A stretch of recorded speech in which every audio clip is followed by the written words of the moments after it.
వాస్తవంగా ఈరోజు నా అదృష్టంగా భావిస్తున్నా. ఎందుకంటే కోటి సభ్యులున్న పార్టీకి ఒక వర్కింగ్ ప్రెసిడెంట్గా జాతీయ అధ్యక్షులు చంద్రబాబు నాయుడు గారు నన్ను నియమించడం జరిగింది. బాధ్యత అంటారా భారం అంటారా నాకు తెలియదు. సడన్గా మొన్నటి వరకు ఎట్టుకో పరిగెడుతున్నా. ఈరోజు అనౌన్స్మెంట్ అయిన తర్వాత కొంచెం బరువు పెరిగినట్టుంది నాకు. అంటే కష్టపడాలి, ఇంకా పని చేయాలి. నేను పడుకోను, మిమ్మల్ని పడుకోను నేను స్వామి.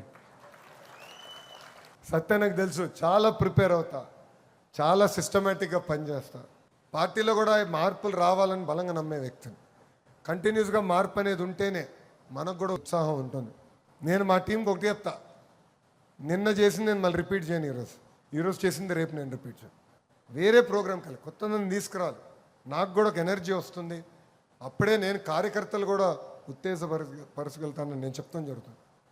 ఇది మనందరం గుర్తుపెట్టుకోవాలి. ఈరోజు నిజంగా నా అదృష్టమైన రోజు. అది కూడా పవిత్రమైన భూమి చంద్రగిరికి వచ్చినప్పుడు నాకు అవకాశం జాతీయ అధ్యక్షులు వారు ఇచ్చారు. పనిచేస్తా, కష్టపడతా. ఎప్పుడు కార్యకర్తలకి నేను మా టీం మొత్తం అందుబాటులో ఉంటుంది. ఒకటి కాదు, రెండు కాదు, 100 సార్లు మనం కలవాలి. మన సమస్య పరిష్కారం అయ్యే వరకు వదిలిపెట్టకూడదు. అంతేగాని అలిగే మట్టుకు ఇంట్లో పడుకుంటే నేనే వస్తాను, మీ లోకేష్ వస్తాడు, మిమ్మల్ని మీ ఇంటి నుంచి బయటికి తీసుకొచ్చి పని చేపిస్తాడని ఈ సభాముఖం మీ అందరు తెలుపుకుంటూ, నాకు ఇంత అద్భుతమైన అవకాశం ఇచ్చిన తెలుగుదేశం పార్టీ కార్యకర్తలందరికీ పేరు పేరున నా ఉదయపూర్వక ధన్యవాదాలు తెలుపుకుంటూ